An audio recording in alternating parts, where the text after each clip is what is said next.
Bom dia, queridos, na graça e na paz de Jesus. Estamos juntos de novo para a gente poder compartilhar da palavra de Deus. E nessa manhã nós vamos dar continuidade aos nossos estudos de Romanos. Deixa eu ajustar aqui, aí fica melhor, né? Nós vamos dar continuidade aí nos estudos de Romanos. Na semana passada nós começamos o capítulo 4 e nós vamos terminar o capítulo 4 nessa manhã. Eu espero que você esteja bem nessa manhã, esteja feliz, esteja certo e convicto de que a misericórdia do Senhor se renovou sobre a sua vida mais uma vez e que a bondade do Senhor o acompanhou, o fez repousar, o fez acordar com a bênção do nosso Deus. E nessa manhã nós vamos pedir que o Espírito Santo possa nos abençoar nesse tempo. Pai querido, que o Senhor possa abençoar o nosso estudo aqui, que o Senhor possa abençoar a comunicação, Deus, da Tua palavra nessa manhã, que ela, Deus, preencha o coração, a alma, que ela nos encoraje, nos impulsione, que ela aumente a nossa fé nas Tuas promessas, nas Suas verdades, Senhor, expostas a nós. Obrigado pelo Teu Filho Jesus, obrigado pelo que temos aprendido aqui em Romanos, principalmente, ó Deus, com essa obra maravilhosa do Evangelho que nos salvou por meio do nosso Jesus. Em nome de quem oramos, amém. Então, nós vamos dar continuidade ao capítulo 4, né? Nós vamos ler nessa manhã, dos versos 17 até o versículo 25, que na verdade é o final do capítulo, tá? Então, vamos lá. Romanos, capítulo 4, versos 17 até 25. Você pode abrir a sua Bíblia aí, se você quiser. Eu sugiro, né, que você abra, na verdade, para a gente acompanhar, porque nós vamos citar várias vezes os versículos bíblicos, tá bom? Vamos assim, como está escrito, eu constituí pai de muitas nações. Lembra, né, que Paulo está falando de Abraão. Como está escrito, eu constituí pai de muitas nações. Ele é nosso pai aos olhos de Deus, em quem creu. O Deus que dá vida aos mortos e chama à existência coisas que não existem, como se existissem.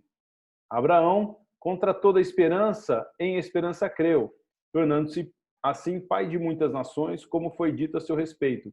Assim será a sua descendência. Sem se enfraquecer na fé, reconheceu que o seu corpo já estava sem vitalidade, pois já contava cerca de 100 anos de idade, e que também o ventre de Sara já estava sem vitalidade.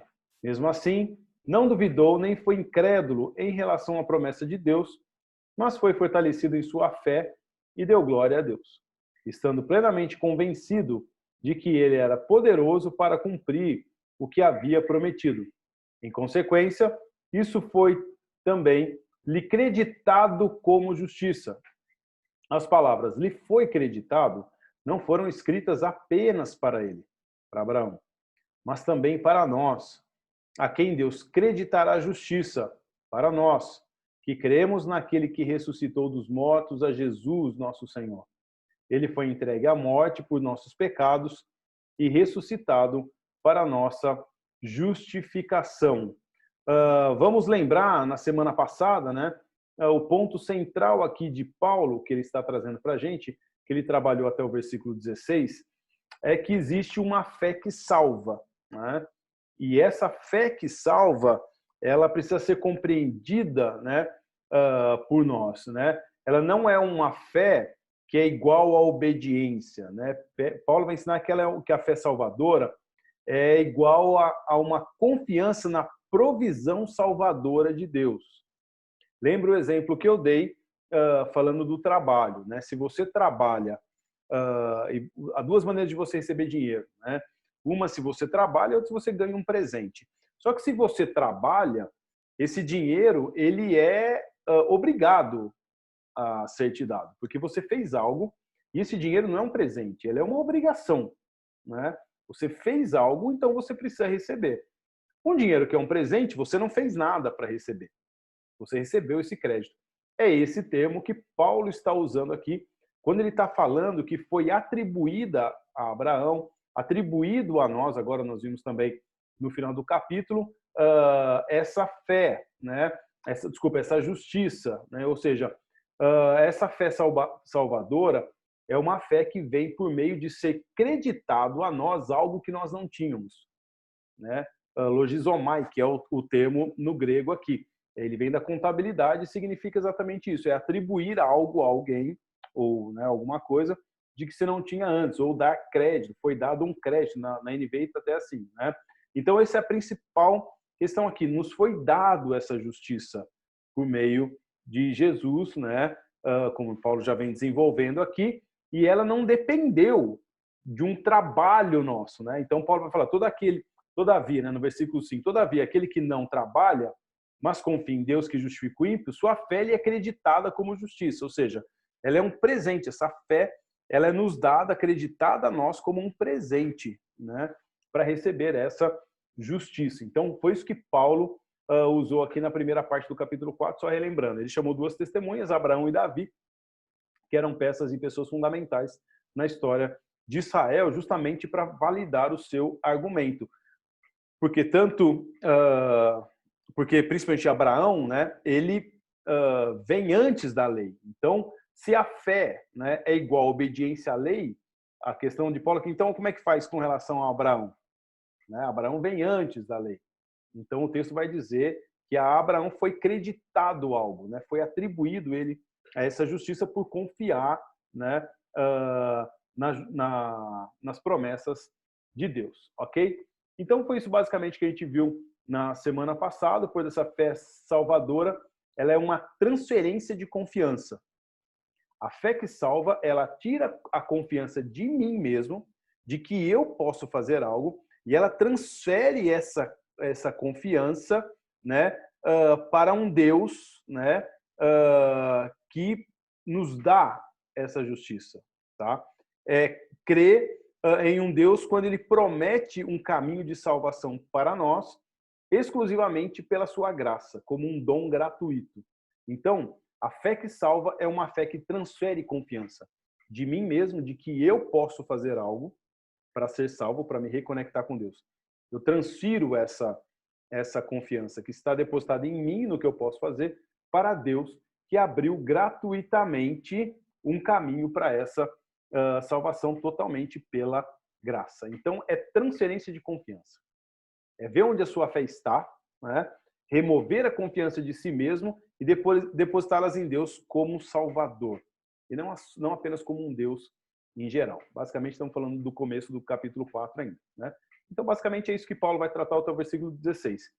Essa fé é uma transferência, a fé que salva é transferir a confiança de mim, do que eu posso fazer para me reconectar com Deus, para um Deus que fez isso de maneira totalmente gratuita. Então, Paulo vai trabalhar isso até o versículo 16, usando inclusive duas figuras, Abraão e Davi. Como eu tinha prometido no final do estudo passado, né, nesse estudo aqui, nós vamos trazer um estudo de caso, né, da fé de Abraão.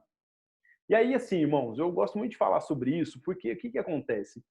Muitas pessoas me perguntam, quando eu falo muito a respeito disso, essa coisa da fé prática, da gente colocar em prática a nossa fé, né? O pessoal veio falar na semana de oração, não? Semana de oração, na oração do meio-dia, todos os dias lá no Instagram. O pessoal veio falar, colocar a nossa fé em exercício, Deus aumenta a nossa fé, né? Faz a gente ter uma fé vigorosa, crê nas tuas promessas, né? Então, tem acho que 2 semanas atrás, eu estava conversando com alguns clientes, né? Mas que são cristãos também, e essa pergunta me veio, né? Tá, mas como que a gente transfere isso para o dia a dia? Como que a gente transfere essa fé, né, para as coisas corriqueiras? Como que a gente transfere isso, essa vida que vem pela fé, né, para o nosso dia a dia, para o trabalho, para as dificuldades, para as adversidades, para tempos como o nosso? É isso que a gente vai ver um pouquinho aqui, baseado sem perder o tema, né, obviamente, do que Paulo está dizendo. Mas Paulo vai trazer aqui, a partir do versículo 17, como que Abraão fez isso na prática. E por que isso foi creditado a Abraão como uma justiça? A ser tornado justo também. A par da obediência à lei. Certo? Vamos ver como é que Paulo vai trabalhar isso. Ele vai trazer para a gente um estudo de caso. Ele vai trazer para a gente um estudo na prática. Como é que funciona a fé na prática, meu irmão? É isso que você precisa aprender. né? 2 Coríntios capítulo 5, versículo 7, vai dizer para a gente, olha, nós não nos movemos pelo que vemos, mas pela fé. Não nos movemos por vista, mas nos movemos pela fé. Hebreus capítulo 11 vai dizer, a fé é a certeza de coisas que você não vê. Irmão, em nome de Jesus, nós precisamos voltar aos princípios elementares da palavra de Deus. Cristãos não são conduzidos, não conduzem a sua vida baseado em fatos, em notícias, em coisas que eles veem, em circunstâncias. Cristãos genuínos que têm essa fé que os salvou são movidos por essa fé nas promessas de Deus. E o que eu estou dizendo com isso? Que a gente não pode se abater em relação à adversidade ou ficar triste? Obviamente que não, ninguém é ingênuo em relação a isso. Eu estou dizendo que essa fé, na prática, ela nos leva a, de fato, apesar de todas as circunstâncias, sim, temos condições de nos mover totalmente por um fator que é inabalável. Inabalável. Não é ingenuidade, não é falsa humildade. É, de fato, ser consumido, ser conduzido, impulsionado por algo que é real. Irmãos, em nome de Jesus, eu tenho conhecido e estar em contato com muitos cristãos, com muitas pessoas, né? E com mídia social, né? Eu sou realmente, tenho muita restrição em relação a algumas coisas que eu vejo. A gente acaba tendo acesso à vida, né, de muitas pessoas, mesmo superficial, mas você acaba vendo. A gente tem que parar de ter uma fé teórica, é o que Paulo está falando aqui. A fé, ela é prática e ela é uma fé salvadora, nos conduz a um caminho de salvação. E que isso deveria, por si só, moldar toda a nossa vida, toda a nossa história. Talvez hoje aqui o estudo ele pareça muito mais com um sermão, né, do que simplesmente um estudo de aprofundar a gente, porque a gente vai ver como que Paulo, né, vai descrever para a gente um estudo de caso da fé mesmo, de Abraão. Né, como que ele aplicou, como é que ele usou isso para o dia a dia, que é o grande desafio para mim e para você. Tornar a nossa fé prática. Aquilo que nós cremos, cantamos, falamos, postamos, ser de fato, né, um elemento que é uma força impulsionadora da nossa vida. De fato. Né? Eu tenho visto coisas, já citei isso aqui para vocês, assim, e cada semana eu vejo uma nova. Cheio de crente descobrindo que a verdadeira vida está em determinadas coisas. Eu falo, como assim?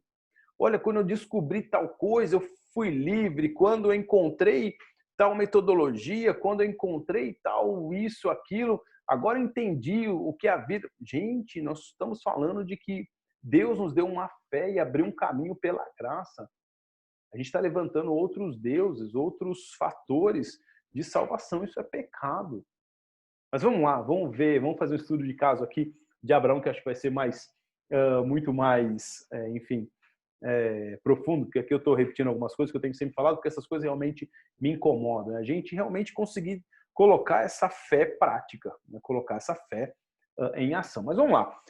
Paulo aqui, né, dos versículos 17 a 25, ele vai concluir, né, suas considerações sobre Abraão, apresentando para a gente um estudo de caso da fé real de Abraão, fé viva, a fim de que a gente continue prosseguindo, continuemos e prossigamos, né, sem ser redundante, como filhos de Abraão, que é o que ele vai citar. Então, Paulo vai concluir isso usando a vida de Abraão como exemplo.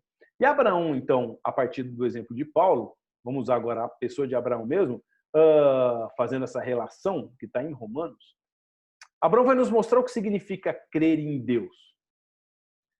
Abraão vai mostrar para a gente o que significa de verdade crer em Deus. E ele nos mostra 3 coisas.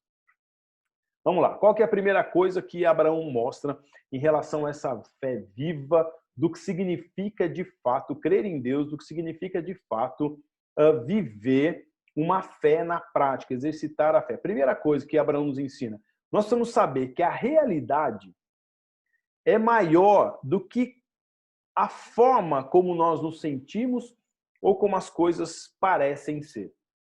Vou repetir. A fé, né, crer em Deus, ter fé em Deus, significa saber que a realidade é maior do que a forma como nós nos sentimos ou como as coisas parecem ser. Vamos ler do versículo 19? Olha o que Paulo vai dizer no versículo 19. Sem se enfraquecer na fé, reconheceu que o seu corpo já estava sem vitalidade, pois já contava cerca de 100 anos de idade e que também o ventre de Sara já estava sem vitalidade. Vamos lembrar aqui da história de Abraão. Deus tinha prometido descendentes a Abraão. Isso aí está lá em Gênesis capítulo 12, versículos 2, versículo 7. Deus tinha prometido para Abraão uma descendência. E descendência vem por meio de filho. E filhos naturais. Né? No entanto, até então, Abraão não tinha filho nenhum. E mais, Abraão, né, avançado em idade, e Sara estéril. Isso vai dizer, então, que ele já contava com 100 anos de idade e que o ventre de Sara já estava sem vitalidade. Não tinha como ter filho mais. Certo? Mas, como eu citei aqui já, justamente por isso, porque esse texto aqui está fresco na minha memória, nós vivemos, a Bíblia vai dizer em 2 Coríntios 5:7, que nós vemos por fé e não pelo que vemos, não por vista. E aí é interessante, porque fé, irmãos, vocês talvez já tenham me ouvido, quem é da comunidade já me ouviu falar a respeito disso muito tempo atrás, mas com certeza já ouviu. Fé não é o oposto da razão. Não significa que quem tem fé não pensa. Ok? A pessoa, muitas pessoas citam isso em relação aos cristãos, inclusive. Né? A pessoa ela precisa de fé porque ela é ignorante. Não, não tem nada a ver uma coisa com outra. Porque a fé ela não é o oposto, o contrário da razão. Ok? Mas, às vezes, até porque eu digo né, que a fé, quando a gente fala assim, a fé vem pelo ouvir, ouvir a palavra de Deus, ouvir a palavra de Deus supondo não, está nos dizendo que ouvir, né, ouvir e compreender, assimilar é um processo racional. Né? Enfim, eu quero dizer que a fé não é o oposto da razão. Tá? Mas, muitas vezes, a fé ela é o oposto, sim, de sentimentos e aparências. Ok? Às vezes a fé ela precisa se opor ao que você está sentindo mesmo, ou até o que tudo ao redor está mostrando para você.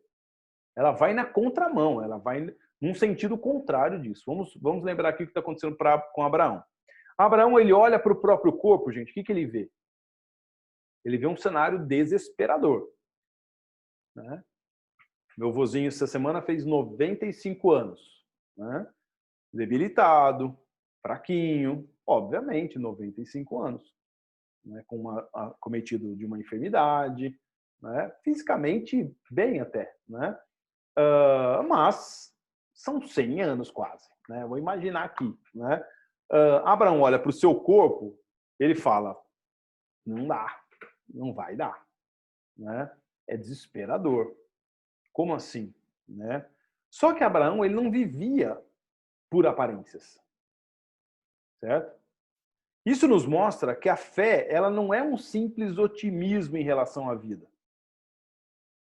Tampouco é fé no próprio eu, olhar para si e ver condições de que algo pode acontecer. É justamente o contrário. Não é você, assim, a fé não é você ter um otimismo ingênuo em relação à vida. Ah, tudo vai dar certo. Ah, as coisas se resolvem por si mesmo. Eu tenho fé de que vai dar tudo certo. Não, isso não é fé. Ok? Também não é assim, fé de você olhar para si e ver que tem condições de responder a algo para que algo aconteça. Não. Isso sim, a fé é o contrário. Ela comece com uma espécie justamente disso. Uma espécie de uma morte justamente disso. De um aniquilar justamente dessa autoconfiança e de que ao redor tem alguma coisa que possa trazer para você um sentido da promessa de Deus. Ela começa com uma espécie de morte da autoconfiança. A fé começa aí. A fé ela começa quando a gente, de fato, entende que em nós não há condições de algo. Então, o que é fé? E por isso que a gente tem que crer em Deus significa saber que é algo maior, né, do que simplesmente o que a gente sente ou como as coisas parecem ser. O que é fé? Fé é você continuar, preste atenção nisso que isso é muito legal. Fé é você continuar alguma coisa, mesmo a despeito da sua fraqueza. Apesar, né, dos nossos sentimentos, apesar das nossas percepções. Saber que a realidade de Deus, ela é maior do que a maneira que nós estamos nos sentindo em relação a isso, ou mesmo de como as coisas parecem ser. Abraão olhou para ele, olhou para Sara, e com certeza ele pensou, puxa, aqui não vai dar nada não. Mas a realidade é maior. Por que a realidade é maior? Porque Deus havia prometido um filho para Abraão. Ou uma descendência, no caso, para Abraão. Ok? Então, crer em Deus significa saber que a realidade de Deus, as promessas de Deus, ela é maior do que você sente ou simplesmente do que as coisas ao redor parecem ser. Eu sempre digo isso, né? É maravilhoso. Quando a gente olha para a história de Jó, por exemplo, Jó foi um homem de fé também. Obviamente, de muita fé. Agora, Deus não contou para Jó o propósito do que estava acontecendo com Jó. E jamais Deus contou por que aconteceu aquilo, mesmo depois. Deus não contou para Jó. Por quê? Para que Jó não pudesse se apegar justamente a nada. E ele entender que a realidade de Deus era maior do que qualquer coisa que ele pudesse olhar ao redor. E olha que ao redor de Jó só tinha desgraça. Tá? Então, isso é maravilhoso a gente saber. A gente lê. Abraão nos mostra, então, que crer em Deus é saber que essa realidade das promessas dele é maior da forma como nós nos sentimos ou como as coisas parecem ser. O fato de você, de repente, estar enfraquecido emocionalmente, que as coisas ao seu redor não estão dando certo, fé é você crer que a realidade de Deus é muito maior do que essas coisas.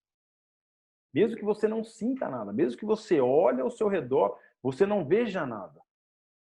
Mas a Bíblia diz, nós nos movemos por fé e não por vista, não pelo que vemos. Ok? Então essa é a primeira coisa que Abraão vai ensinar para a gente sobre fé. Saber que a realidade é maior do que nós sentimos, daquilo que nós sentimos ou do que as coisas aparentam ser. A segunda coisa que Paulo vai citar Abraão e Abraão ensina com a sua vida é que crer em Deus é nós nos concentrarmos nos fatos acerca de Deus. Fatos. Quando a gente fala de fato, a gente não está falando de uma interpretação, a gente não está falando de uma opinião, ok? A gente não está falando de uma suposição. Nós estamos falando de algo real. Fato é aquilo que você consegue ter como certo. É inquestionável. Certo? É inquestionável. Eu tenho um exercício que eu faço, que é um exercício muito poderoso, inclusive, né, nas minhas sessões, que chama História versus Fato. Né? Porque nós somos muito movidos pelas opiniões, por nossas interpretações ou suposições. Exemplo, né? A esposa chega em casa e o marido está, né, desse jeito em cima da mesa. Qual que é o fato? Eu sempre pergunto, qual que é o fato? De cara a pessoa fala assim, ele está preocupado. Ele está pensando alguma coisa. Não, tudo isso são suposições, são histórias, são opiniões. O fato é aquilo que você está vendo, é a pessoa com a mão na cabeça. Esse é o fato, é aquilo que está ali diante dele. Tudo que você pensou além disso é uma opinião, uma suposição, uma interpretação. Né? Então, concentrar-se nos fatos acerca de Deus significa ter uma convicção do que aquilo verdadeiramente é. Então, Abraão nos ensina que a segunda coisa sobre crer em Deus é você se concentrar nos fatos acerca de Deus. Vamos ler o versículo 20? Diz assim, mesmo assim, não duvidou, ou seja, mesmo tendo visto, né, que o seu corpo lá com 100 anos, o ventre de Sara ser estéril, mesmo assim não duvidou, nem foi incrédulo em relação à promessa de Deus, mas foi fortalecido em sua fé e deu glória a Deus. Isso aqui é muito interessante você entender. De novo, fé não é ausência de inteligência, pessoal. Fé não é aquilo que você usa quando a sua mente não consegue dar interpretação concreta para as coisas. Isso não é fé. A fé, ela tem sim um exercício de raciocínio, até cognitivo mesmo. Ela tem um exercício que parte disso. mas ela vai além, né? Então, fé não é ausência de raciocínio, mas sim uma profunda insistência. Como nós vamos chamar isso? Uma profunda insistência em você agir a partir dessa reflexão, ok? Em vez de simplesmente reagir às circunstâncias. O que eu quero dizer com isso? Quando Abraão olhou para o seu contexto, para ele, 100 anos, Sara avançada em idade, sem condições de ter filho. Quando Abraão olhou para isso, ele não se moveu por aquilo que ele estava vendo. Essa foi a primeira coisa. A realidade sobre Deus é maior do que isso. Mas, num segundo movimento, Abraão, ele considerou os fatos acerca de Deus. Ele se concentrou nos fatos acerca de Deus. Abraão, ele ponderou a respeito disso e considerou o poder de Deus. Deixa eu explicar o que está acontecendo aqui, como que eu acho que isso aqui aconteceu. E isso aqui exemplifica bem para você. Imagina Abraão pensando, como que isso aconteceu? É exatamente nisso que eu quero mostrar para você. Abraão, o versículo 19 diz que ele olhou para si, viu que estava velho, óbvio, não precisava nem olhar, né? Olhou para Sara, sem condições de ter filho, né? Mas eu fico imaginando Abraão pensando, bom, peraí, eu tô velho, certo? Sara é velha, ela não tem condições de ter filho, mas Deus prometeu que a gente teria uma descendência. Bom, Deus criou tudo, colocou todas as coisas no lugar. Colocou o céu, a lua, o sol, as estrelas. Seria muito ridículo eu pensar que a nossa idade, a minha e a da Sara, pudesse representar um problema para Deus. Então veja, Abraão não simplesmente reagiu ao fato de que ele é velho. Olha como muitas vezes nós somos assim. Abraão não reagiu ao fato assim, eu sou velho, como é que Deus vai fazer alguma coisa? Olha Sara. Quantas vezes a gente é assim? Não, olha o que está acontecendo. Não, Deus não está nisso. Isso aqui não está dando certo. Deus não está com a mão nisso. A gente simplesmente reage às circunstâncias. Ok? Abraão não fez isso. E por isso que eu digo que a fé ela não é simplesmente o oposto da razão. Abraão sim pensou. Ele usou o seu poder, inteligência e cognição e raciocínio para pensar a respeito de Deus. Não, peraí, Deus prometeu. Se Deus prometeu, ele fez tudo. Eu creio que ele colocou todas as coisas no lugar, de que cada estrela ele conhece, o tamanho do sol, ele governa a lua, governa a noite, o dia, colocou os animais, fez todas as coisas. Não, seria muito ridículo pensar que Deus, mesmo olhando para a gente aqui, avançada de idade, ele não pode nos dar um filho. É isso que significa concentrar nos fatos a respeito de Deus.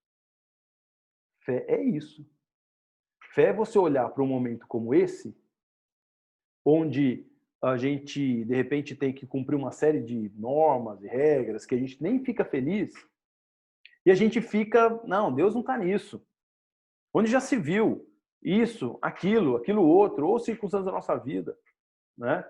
A gente reage simplesmente ao que está acontecendo. A gente não se concentra acerca dos fatos não se concentra nos fatos acerca de Deus. E aqui que eu falo, irmão, como seu pastor, como seu líder, ou simplesmente você está me ouvindo aqui, nem me conhece, talvez, mas principalmente o pessoal da comunidade. É isso que eu sempre tento ensinar e que eu tento viver na minha vida como um exemplo para você e muitas pessoas ao meu redor sabem que a gente tenta de verdade fazer isso. É ser movido por aquilo, pelas verdades de Deus. Se Deus prometeu algo em sua palavra, vou usar um exemplo que eu tenho usado aqui todos os dias, ao meio-dia, nas minhas orações com o pessoal. Né? Se você quiser, nos siga, né, no Instagram. E você, CC Bedside, você pode acompanhar as orações ao meio-dia ao vivo lá, numa live ao vivo. Eu falo isso todos os dias. Jesus vai dizer em Mateus capítulo 28, que era para a gente ir, para a gente fazer discípulos de todas as nações, ensiná-los a batizar, ensiná-los a crer em tudo que ele ensinou, batizando em nome do Pai, do Filho e do Espírito Santo, ensinando-os a guardar todas as coisas. Ele diz assim, e eis que estarei com vocês todos os dias da sua vida, até o final dos tempos. Jesus disse isso, ele não pode mentir. Davi vai dizer no Salmo 23, versículo 6, é certo que a bondade e a misericórdia do Senhor me acompanharão todos os dias da minha vida e habitarei na casa do Senhor para todo sempre. Muitos dos apóstolos que escrevem no Novo Testamento, eles dizem assim, fiel é esta palavra. Verdadeira é essa palavra. O que eu quero dizer com isso? Vamos pegar alguns desses exemplos, que eu digo todo dia. Jesus prometeu estar com a gente todos os dias. No dia bom, no dia ruim, no dia quando as coisas dão certo, no dia quando as coisas dão errado, no dia que a gente toma boas decisões, no dia que a gente não toma boas decisões. No dia que a gente tem um dia glorioso em santidade, no dia que a gente peca. Deus estaria no dia frio, no dia quente, no dia de abundância, no dia de escassez. Deus, né, Jesus, no caso, prometeu que estaria conosco todos os dias da nossa vida. Então, quando as coisas começarem a acontecer ao nosso redor e ruir, ou se levantarem adversas, concentrar nos fatos acerca de Deus é pensar a respeito de Deus e naquilo que é fato sobre Deus. Eu posso dormir e acordar tranquilo, não temer nada, porque eu sei que a Bíblia me diz, porque o Filho de Deus me diz, que o próprio Deus me diz, que a minha vida está guardada nele. Eu não sei como é que Deus faz comigo, gente, porque assim, ele diz que nem um fio do cabelo cai, né? Então assim, eu não sei como é que Deus age como que seria isso, né? Mas diz que nem um fio de cabelo da nossa cabeça, né? Cai, nenhuma folha cai, que os nossos fios de cabelo estão contados, então assim, os meus tá zero, não tem nada, tá fácil de contar.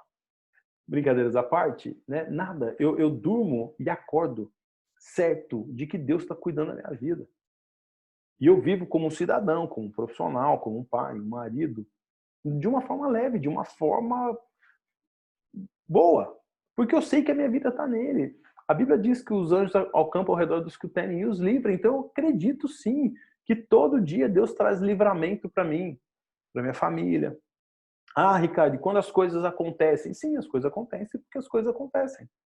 Nós vivemos num mundo onde existe maldade, onde existe ruína, onde existe pecado. Coisas ruins vão acontecer, obviamente, né? Isso não significa que Deus não está lá. Ele está lá, ele continua lá. Quando as coisas derem errado, quando alguém bater no seu carro, né? Quando alguém fizer algo contra você, quando você for demitido, quando você for contratado, quando você pagar todas as contas, putz, e quando você não conseguir ficar devendo e ter que pagar, depois Deus está lá naquele dia também de escassez com você. E fé é você se concentrar nos fatos acerca de Deus. E terceiro, Abraão vai dizer para a gente que confiar em Deus, desculpa, crer em Deus, ter fé, é confiar na palavra nua de Deus. Ele vai dizer assim, vamos lá ler o texto, né? Versículo 21, vamos abrir aqui. Versículo 21, ele vai dizer assim, ó, mesmo assim, vamos ler o 20. Mesmo assim, não duvidou, nem foi incrédulo em relação à promessa de Deus, mas foi fortalecido em sua fé e deu glória a Deus.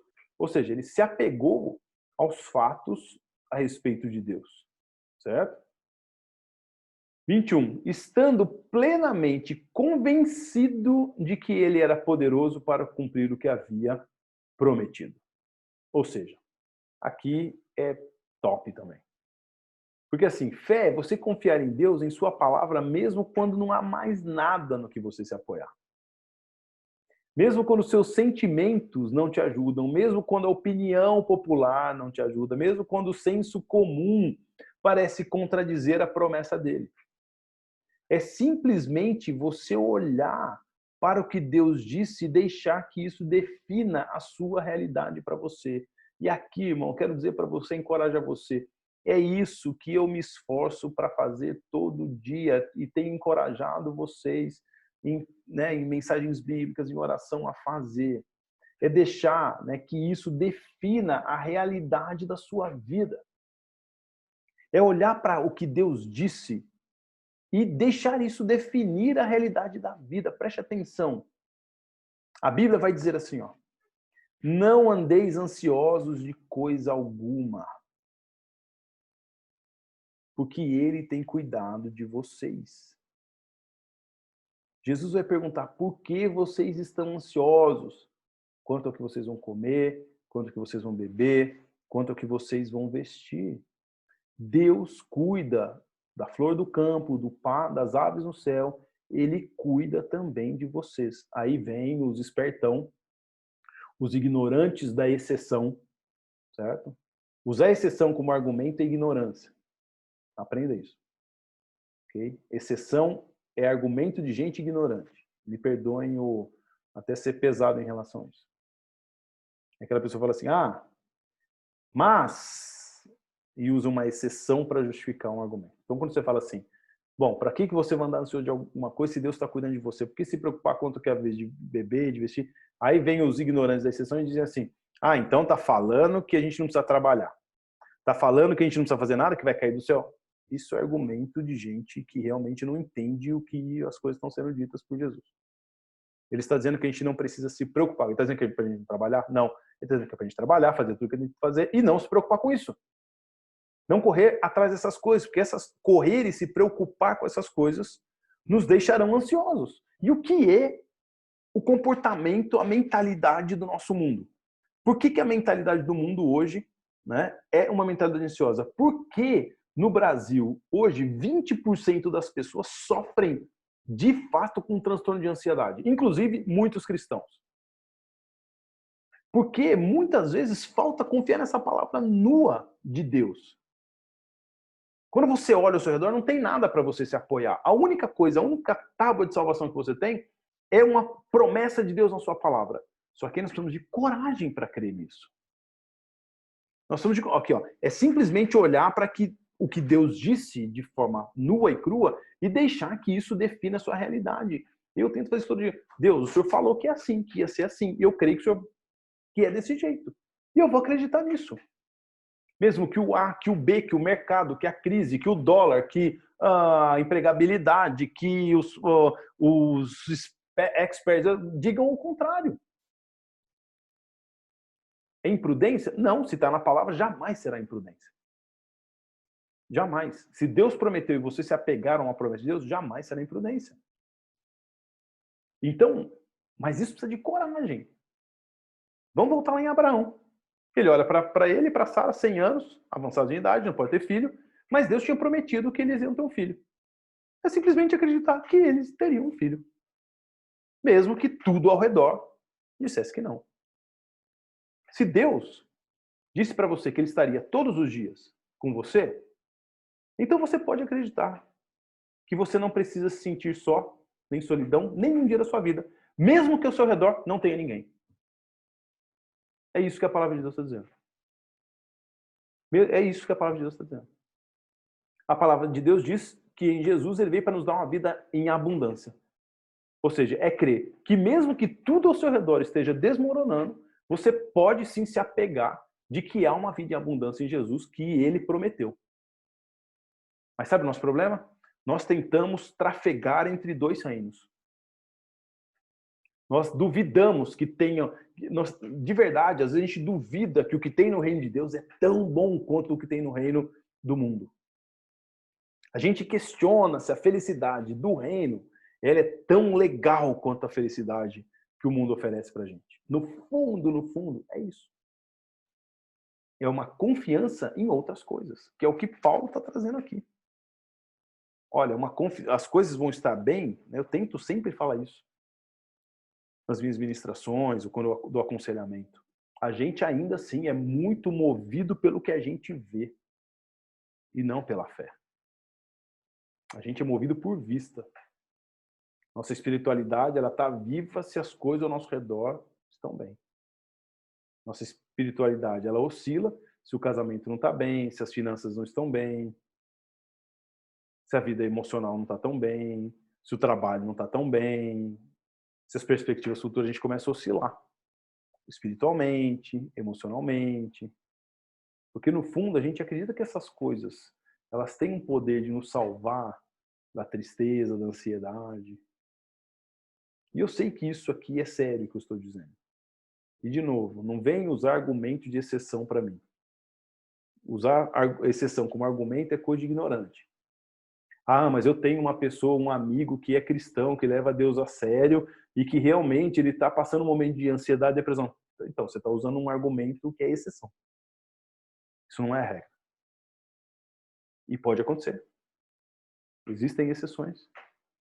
E talvez, realmente, eu acredito que muitas pessoas, conheço, inclusive, pessoas sérias, dedicadas, e que passam por momentos assim. Tudo certo. Mas isso é exceção. É exceção. Uma coisa aqui, um problema ali, uma situação aqui que se agravou, que não foi bem lidada, isso é exceção. Agora, não é a regra. Ok?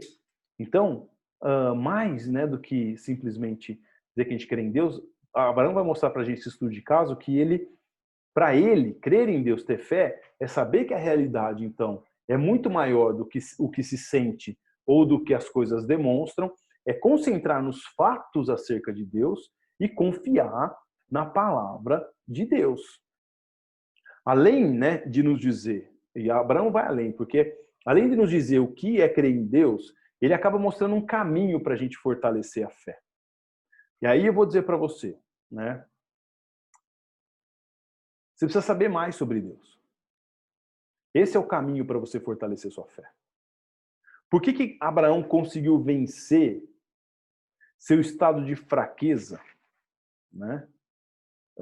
Ou melhor, Abraão conseguiu vencer, não é uma pergunta, é uma afirmação. Abraão conseguiu vencer, ok? Seu estado de fraqueza, deduzindo coisas com base no que ele sabia a respeito de Deus. Ele conhecia Deus. Então ele pôde raciocinar e deduzir por quê? Porque ele conhecia Deus.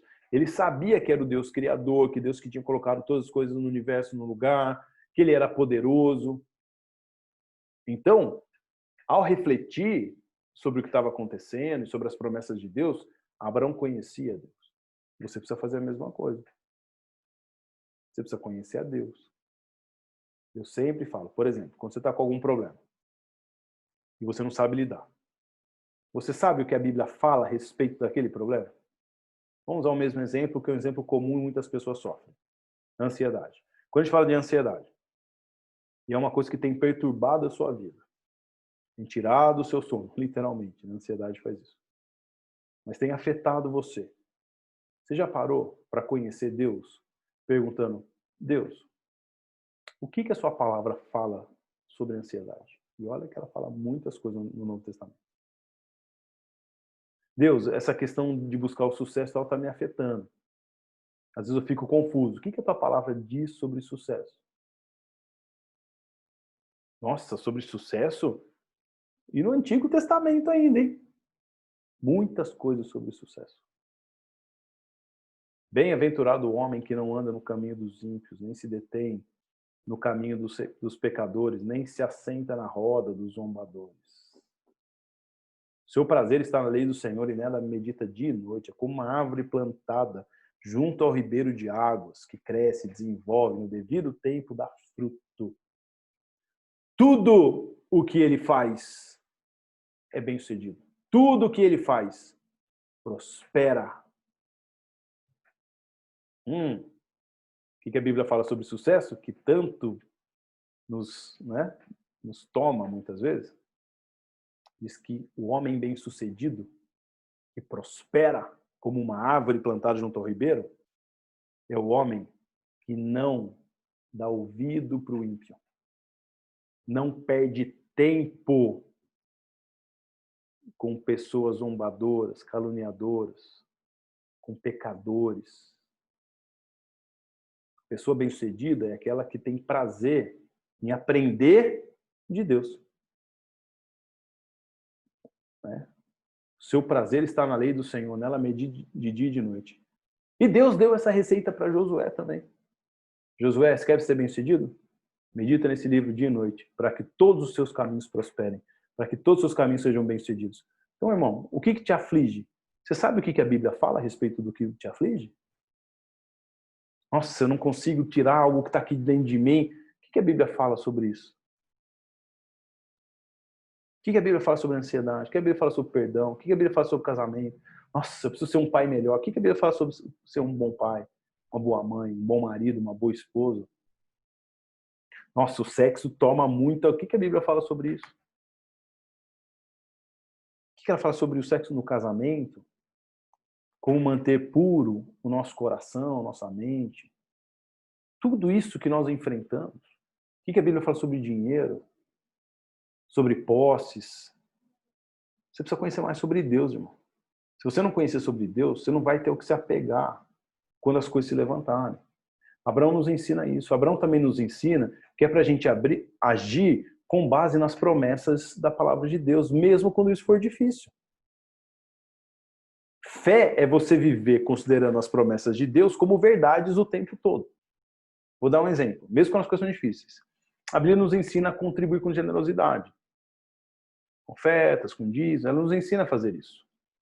É fácil? Não, não é. Mas fé é você acreditar e tomar como verdade algo que Deus pede pra gente. A Bíblia fala pra gente, né, que é pra gente falar a verdade sempre. É fácil? Não, não é. Mas fé é você acreditar que se você não mentir no seu trabalho, você vai ter a bênção de Deus. Mesmo que isso custe o seu emprego. Fé é você acreditar que aquilo que Deus mandou você fazer, a promessa de Deus, aquilo que tem bênção em obedecer, deve ser feito independente de qualquer coisa. Então, Abraão vai mostrar esse caminho pra gente. Então, como que é essa vida, né, verdadeira de fé? Porque talvez se você já pensou, refletiu um pouco e falou, peraí, na história de Abraão teve uns furos aí, porque ele não foi o tempo todo desse jeito, é verdade. Né? Apesar de Paulo dizer aqui no versículo 20, quer ver? Vamos ver aqui, ó. Mesmo assim, não duvidou nem foi incrédulo, não vacilou, né? Algumas versões dizem. Opa, Abraão vacilou, sim. Uma leitura rápida dá a impressão que não, mas Gênesis vai sugerir para a gente que Abraão vacilou, sim. Ele duvidou da promessa de Deus, lá em Gênesis 15. Ele mentiu para Sara. Ok? Ele tentou concretizar a promessa por si mesmo com Agar. Abraão nem sempre teve uma fé, né? Nem sempre vivia sua fé 100%, não. Sua obediência não foi perfeita. Sua confiança variou. Ué, eu vou tentar, acho que Deus se esqueceu. Então vamos lá. Né, Sara, o que você acha? Vamos lá, vamos ter o filho com Agar. Mas o que o tornou o pai da fé? É que a fé que Abraão tinha, ela jamais se extinguia, jamais acabava. Ele se apegava, né, no caso, às promessas de Deus, mesmo nas suas próprias falhas, nos seus fracassos, nos seus pecados. E quando ele se apegava, se arrependia, ele voltava e se fortalecia na fé. Por quê? Porque ele era capaz de olhar para os seus erros e dizer, errar nisso, né, me lembrou que a única esperança é confiar nas promessas de Deus e que Ele é o único que pode cumprir.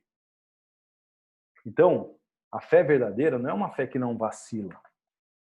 Não é uma fé que nunca, que sempre acerta. Não. Não é uma fé que jamais erra. Não. Mas é uma fé que jamais se extingue. E que toda vez que erra e que falha, volta para Deus como seu único verdadeiro Salvador. Então a vida de fé, ela não é uma vida perfeita, mas é uma vida que se apega ao que Deus disse que ele faria. É assim que você coloca a sua vida de fé na prática. Ok? Se Deus falou que ele estaria comigo todos os dias da minha vida, então eu vou viver baseado nessa verdade. Todos os dias eu vou acertar? Não. Mas sempre que eu errar, eu vou voltar para essa verdade. Deus está comigo todos os dias da minha vida. É alguém que vê as lutas, as alegrias, os fracassos, como meios de aumentar sua conexão com o Deus que faz promessas e as cumpre. Bom, eu errei. Mas a Bíblia diz que quando eu me arrependo, Ele é fiel e justo para me perdoar. E me purificar, me tornar melhor diante desse pecado. Então eu creio nas suas promessas. E esse meu fracasso me conduz para mais perto de Deus. Pai, me perdoa pelo teu filho Jesus. Não leve em conta os meus pecados. E o que a Bíblia diz? que Ele me perdoa e que Ele me purifica, Ele me torna melhor. E eu não preciso mais estar preso ao meu passado, preso aos meus erros, aos meus fracassos, aos meus pecados, à minha culpa. Porque nele tudo se faz novo. Cheio de gente preso no passado, preso nas coisas que aconteceram. Isso é porque vem da geração. Não. Em Cristo Jesus todas as coisas são novas. Então, se elas são novas, elas são novas. A Bíblia diz que as coisas velhas já passaram. Aleluia. Se tem coisa na sua vida que está te fazendo olhar para trás e voltar sempre lá, querido, você precisa de Deus mais atuante na sua vida. Você precisa se render mais a Ele. Crer e conhecer mais esse Deus. Porque a fé ela não é uma vida sem erros, sem pecados, sem falhas, mas é uma vida que quando essas coisas acontecem me levam para mais perto de Deus, me tornam melhores. Nos tornam melhores. E as coisas velhas já passaram. Já passaram. Eis que se fizeram novas. É crer, fé é você crer num Deus que cumpre aquilo que Ele fala. Então, assim, a fé, a qual no momento que nós depositamos nossa confiança, ao Deus que a gente deposita essa confiança, ela nos é presenteada, atribuída como justiça. É o que o versículo 22, então, vai dizer para a gente. Em consequência, né? Estando plenamente convencido, em consequência, isso também lhe foi creditado como justiça. O quê? Confiado num Deus que cumpre as suas promessas. Assim é a fé. A qual no momento que a gente deposita essa fé nas promessas de Deus, ela nos é dada como uma justiça, ela nos é atribuída como justiça. Que bênção maravilhosa, irmãos. Que coisa mais linda. Concluindo, os versículos 23, 24 e 25, né? Paulo vai dizer, as palavras lhe foi acreditado, que está falando a respeito de Abraão, não foram escritas apenas para Abraão, mas também para nós, a quem Deus, aleluia, acreditará a justiça para nós, que cremos naquele que ressuscitou dos mortos, a Jesus nosso Senhor. Como que é essa fé salvadora para nós hoje? É crer naquele que ressuscitou dos mortos a Jesus. Como que funciona na prática essa fé?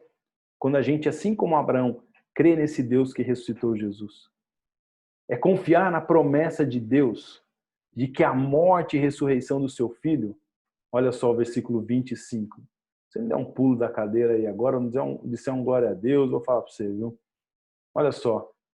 É crer que ele foi entregue à morte por nossos pecados e ressuscitado para a nossa justificação. O que Paulo está dizendo? Que confiar na promessa de Deus hoje é confiar, assim como Abraão, confiar e viver em fé, assim como Abraão, é a gente confiar nas promessas de Deus, de que a morte e a ressurreição do seu filho foi por causa dos nossos pecados e para nos justificar. A fé de Abraão estava no quê? Na promessa de Deus para um descendente. Nossa fé hoje está no que Deus diz que um dos seus descendentes, um dos descendentes de Abraão realizou. Essa é a promessa que deve definir nossa realidade e moldar nossa vida. Quando Paulo convoca Abraão e Davi, então, como testemunhas para sua tese, ele prova que a justificação pela fé começou antes da circuncisão, antes da lei. E que ela foi e continua sendo e deve ser sempre uma justiça concedida, atribuída, creditada àqueles que têm essa fé salvadora. Ela nos é dada. Lembra do trabalho. Nós não temos que fazer nada, porque se a gente tivesse que fazer alguma coisa é obrigação. Não. Ela é creditada a nós. Quando? Quando depositamos toda a nossa confiança nas promessas de Deus, que no nosso caso hoje significa confiar e crer no Deus que ressuscitou Jesus. Crer por meio de Jesus Cristo que Ele nos justificou por meio do seu Filho. Que mensagem maravilhosa. Minha oração por você nessa manhã é que você continue sendo um filho de Abraão, né? Alguém que confia nas promessas de Deus e confia em Deus por meio da obra do seu Filho Jesus. E essa é uma mensagem libertadora que eu espero que conduza a sua vida a cada dia, em nome de Jesus. Que você tenha uma excelente manhã. Você compartilhe esses estudos, né, com as pessoas. Quero pedir duas coisas para você. Assista na sequência os estudos de Romanos, para você ter uma compreensão ainda maior, tá bom? E também quero pedir para você, curta o vídeo se você está assistindo, porque isso é importante para a gente poder ter mais amplitude nas nossas transmissões, tá? E atingir ainda mais pessoas. Curta a página da igreja também aqui, né? Dê um like, não apenas no estudo, que é o joinha, mas se inscreva aqui no nosso canal também. Ative o sininho para você sempre ficar por dentro do que a gente está trazendo aqui de estudos, mensagens, cultos, etc. Que Deus te abençoe, um excelente dia para você. Fica o convite para nos seguir no Instagram também, CC Betsar. Daqui a pouco, hoje na hora do almoço, meio-dia, nós teremos mais um tempo de oração. Deus te abençoe.